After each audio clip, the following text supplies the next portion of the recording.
Oi pessoal, tudo bem? Estamos aqui então para outra aula do 8º ano. Hoje a gente vai falar um pouquinho sobre os órgãos e sistema do corpo humano. Bom, na internet vocês podem encontrar o material que eu preparei usando o site gg.gg/Agatha Sistemas tudo junto. Lá vocês vão encontrar um texto escrito, vocês vão encontrar os slides dessa aula, vocês vão encontrar o vídeo e vão encontrar também atividades para vocês poderem fazer. Então, nessa aula, a gente vai ver uma visão mais simplificada dos sistemas do corpo humano. Vamos falar um pouquinho do sistema digestório, um pouquinho do respiratório, do cardiovascular, do urinário e dos sistemas genitais.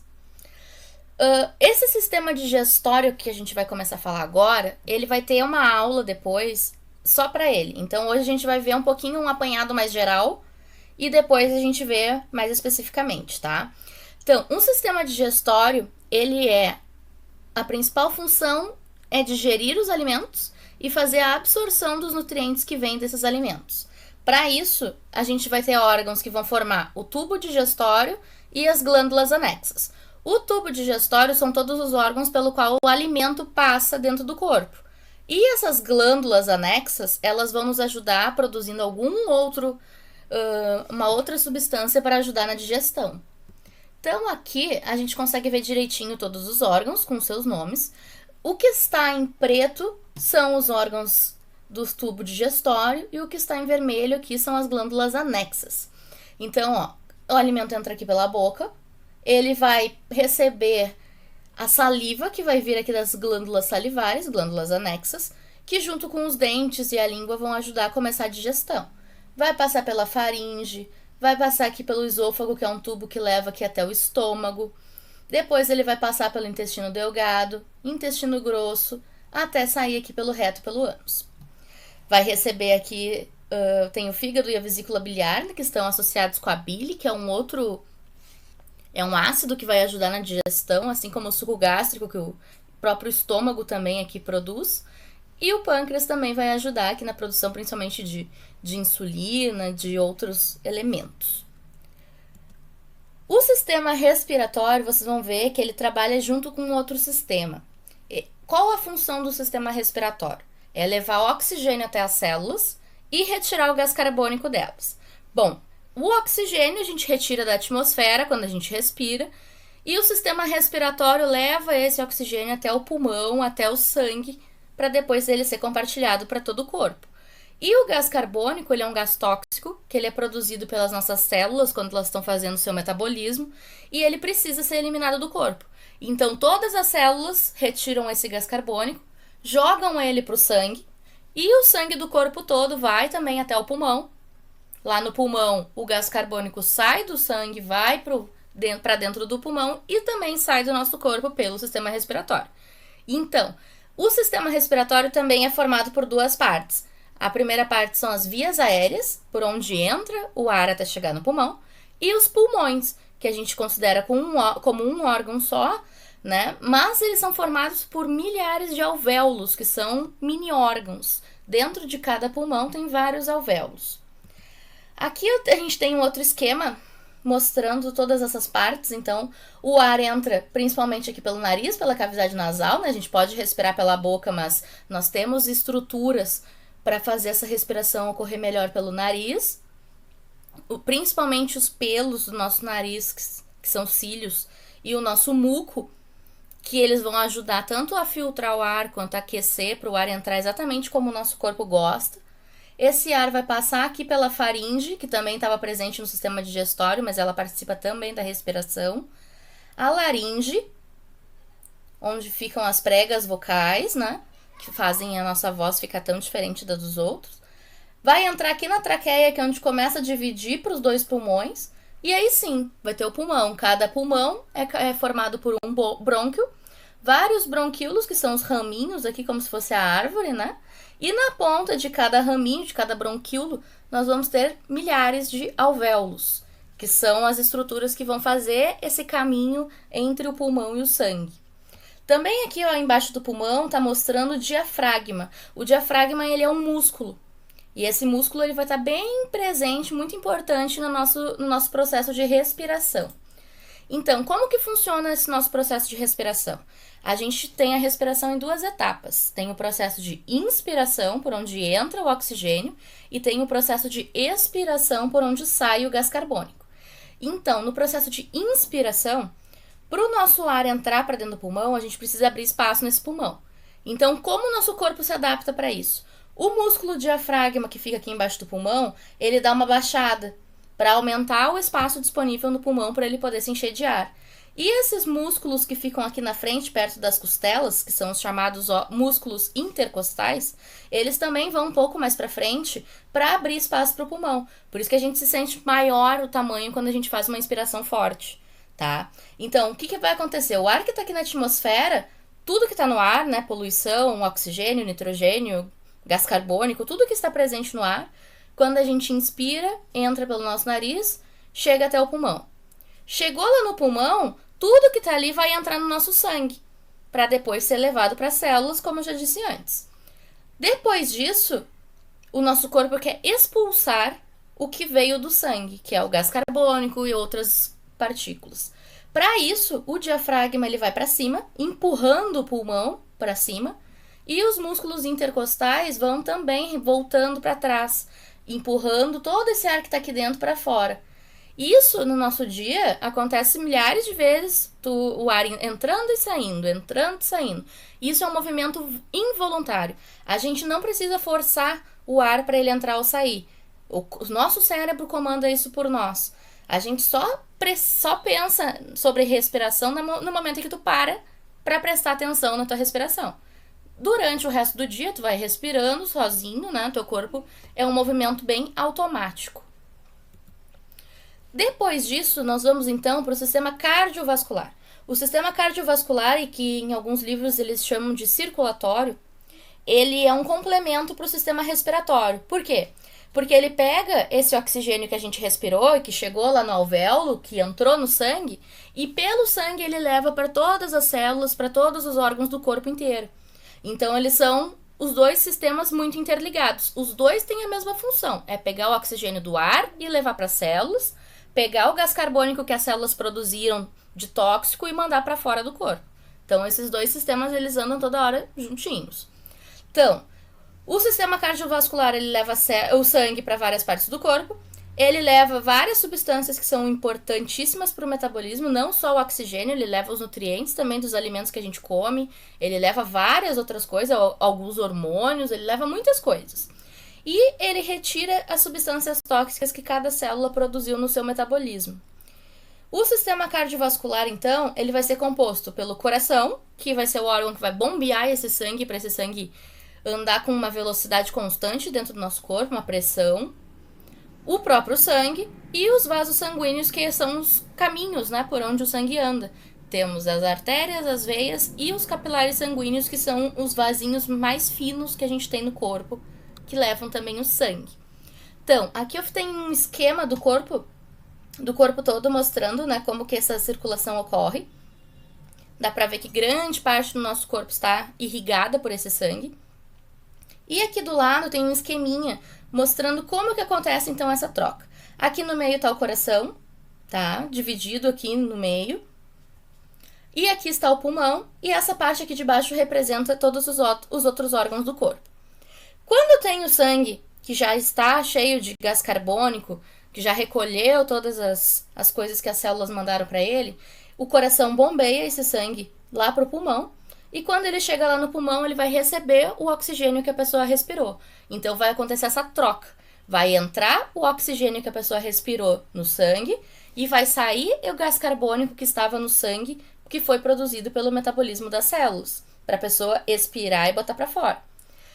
Ao mesmo tempo, então, esse sangue que era, entre aspas, ruim, né, cheio de gás carbônico, de coisas tóxicas, quando ele receber esse oxigênio, a gente vai dizer que agora ele é um sangue rico em gás oxigênio. Esse sangue está limpo para nosso corpo receber os nutrientes, receber o oxigênio, para as células conseguirem funcionar. Esse sangue, ele vai voltar de volta para o coração. E lá o coração vai bombear de novo para dar mais uma força para esse sangue, até ele ser enviado para todas as células do nosso corpo. Nessas células, então, em cada célula, o sangue vai deixando um pouquinho de oxigênio, um pouquinho de nutriente, um pouquinho do que precisar. e vai receber também as porcarias, né, que cada uma das células vão criar. Depois ele vai voltar de novo pro coração, agora um sangue, entre aspas, sujo, que a gente chama de sangue rico em gás carbônico, vai ser bombeado de novo para ser levado pro pulmão para ser limpo novamente. Então esse é um ciclo que fica acontecendo toda hora. Nosso coração bate de um lado e do outro para bombear esses dois caminhos diferentes do sangue. Certo? Nosso coração, então, a gente diz que é uma dupla circulação, porque a gente tem como se fosse aqui, ó, metade onde nós só temos o sangue rico em gás oxigênio e metade em que só está rico em gás carbônico. Então, são caminhos diferentes por onde o sangue vai passar. O sistema urinário também está junto com isso, porque qual é a função dele? É filtrar o sangue. O sistema respiratório, ele tira o gás carbônico, mas ainda ficam outras impurezas que não podem sair no ar da nossa inspiração.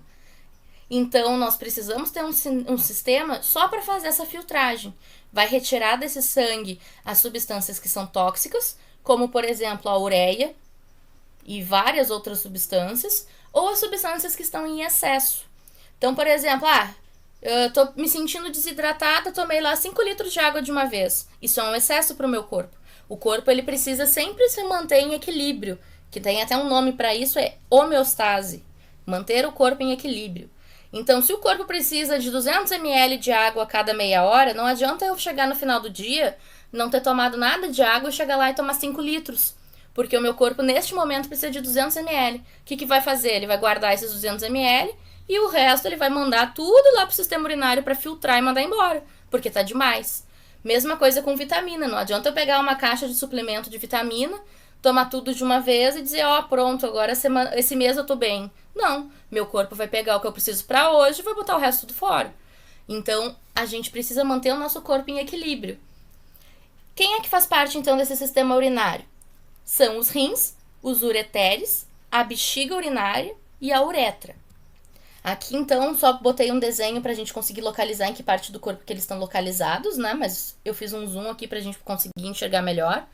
Os rins são 2 órgãos em formato de feijãozinho, que eles vão receber sangue aqui das artérias e das veias, né? E vão também bombear esse sangue de volta. O que eles fazem? O sangue entra neles, eles filtram o sangue, retiram tudo aquilo que é ruim e mandam o sangue de volta limpo. É isso que eles fazem uma limpeza total. Quando essas coisas são retiradas, seja porque estão em excesso ou porque são coisas tóxicas, elas passam então por esses canais aqui que são os ureteres e são levadas até esse outro órgão que é o órgão armazenador, a bexiga. Lá na bexiga, esses materiais todos vão ficando acumulados para serem eliminados todos de uma vez. E é muito bom que a gente tenha um órgão como a bexiga, que a gente não precisa ir no banheiro toda hora. E a gente consegue controlar quando que a gente vai ao banheiro ou não, porque aqui na saída da bexiga tem um músculo. E ele fecha aqui para não descer o líquido sozinho, né? Não sair o xixi sozinho. Então a gente consegue fazer um padrão e ir de tanto em tanto tempo, consegue se controlar. Coisa que em alguns outros animais, como as aves, por exemplo, eles não têm. Por isso que às vezes o passarinho tá voando, cai xixi, cai cocô, porque ele não tem esses músculos para fazerem o controle por ele. Então, esses líquidos e as sujeiras todas vão saindo aqui pelo ureter, vão sendo acumulados aqui na bexiga. Vai acumulando, vai acumulando, vai acumulando. Vai chegar um limite que a bexiga não consegue mais suportar. E antes disso, a gente já vai começando a sentir uma vontade no banheiro. E à medida que ela vai enchendo, então, essa vontade vai ficando mais forte, o nosso cérebro vai toda hora ali nos avisando, tem que ir no banheiro, tem que ir no banheiro. Até que chega um momento que ele não consegue mais segurar, porque ela tem uma capacidade que varia até 600 ml por aí, se ele chegar nesse limite, o músculo não aguenta mais segurar e a pessoa vai se urinar. Então, é muito importante que a gente não deixe esse limite passar muito, porque o nosso corpo, qualquer músculo que a gente usa demais, ele vai deixar de funcionar perfeitamente como ele deveria. Então, a pessoa pode até ter problemas, né, de não conseguir mais segurar o xixi e tal. Então, é importante que a gente vá ao banheiro regularmente. E outra coisa, nós estamos tirando coisas tóxicas do nosso corpo. Então, como eu tô com coisas tóxicas dentro da bexiga, é interessante que eu não deixe essas coisas lá por muito tempo. Porque pode ter uma proliferação de bactéria, pode ter algum outro problema desse material todo ficar acumulado ali bastante tempo. Então, por isso que é muito bom que a gente vá ao banheiro regularmente, né? Cada 2, 3 horas, dependendo do que a pessoa ingeriu, para que não deixe acumular tanto de uma vez. E para terminar aqui, o último sistema então que nós vamos ver hoje são os sistemas genitais. Os sistemas genitais, tanto masculino quanto feminino, a função deles é produzir as células reprodutivas, que são as células que vão poder dar origem a um novo ser. Então, o sistema genital masculino, a função dele é produzir os espermatozoides. E o sistema genital feminino, a função é produzir os ovócitos. A gente vê reportagem na TV, em revista, muitas vezes chamando de óvulo, mas óvulo é um nome que a gente dá só depois da fecundação.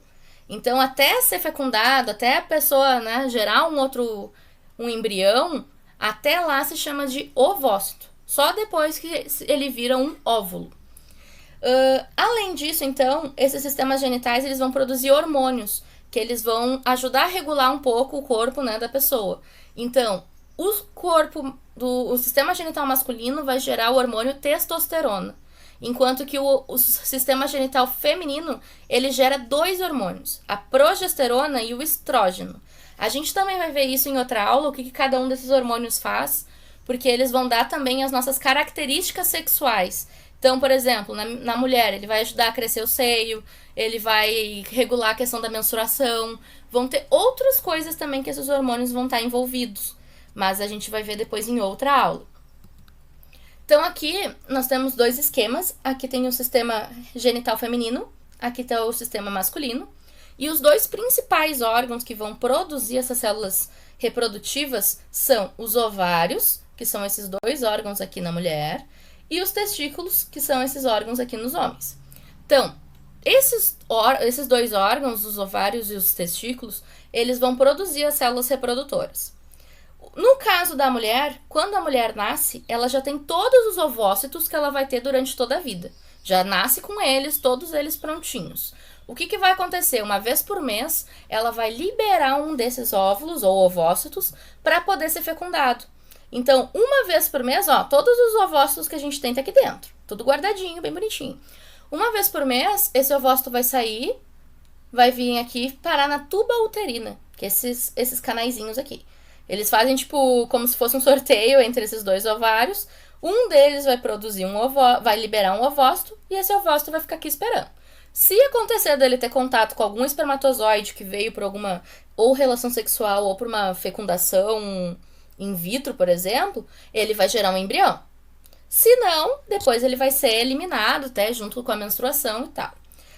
Esse ovócito que tá aqui esperando, se ele receber o espermatozoide, ele vai gerar um embrião. Esse embrião vai descer aqui para o útero e vai se grudar aqui e vai começar a gerar uma nova vida, tá? E depois, quando for a hora do parto, 9 meses depois, ele vai sair aqui pela vagina, pelo canal da vagina, vai sair pela vulva, que é o órgão externo. A vagina é um órgão interno. No caso do homem, mesma coisa. Aqui vão ser produzidos os espermatozoides pelos testículos, com a diferença que o homem ele produz durante toda a vida o espermatozoide, ele não nasce com eles, né? Todos os dias o corpo produz. Esses espermatozoides vão ser levados por esses canais deferentes e pelo epidídimo, que são órgãos também que fazem parte aqui do sistema reprodutor, e vão ser eliminados aqui através do pênis. Então, os 2 conjuntos aqui de órgãos, eles são muito diferentes, nomes diferentes, funcionamento diferente, mas eles têm uma mesma função, que é produzir as células reprodutivas. Bom, agora que a gente já viu, então, um apanhado geral, a gente tem uma atividade para fazer, que é a atividade da semana que vocês receberam no material. Essa atividade é pegar esses sistemas todos que a gente viu nessa aula e fazer um desenho de cada um deles, identificando os órgãos. Bom, vocês podem fazer da maneira como vocês quiserem no caderno. Vocês podem pintar os órgãos de cores diferentes e depois fazer uma legenda com cores. Vocês podem puxar a setinha e botar o nome independente. Vocês podem fazer como ficar melhor para vocês, tá? O importante é que vocês peguem cada um dos sistemas e façam um desenho de cada um, certo? E mandem para a prof. Bom, agradeço então a participação de vocês. Qualquer coisa vocês podem me chamar para tirar as dúvidas. E, por favor, se inscrevam no canal para receber a notificação quando a gente tiver uma próxima aula. Beijo, se cuidem, usem máscara e fiquem em casa.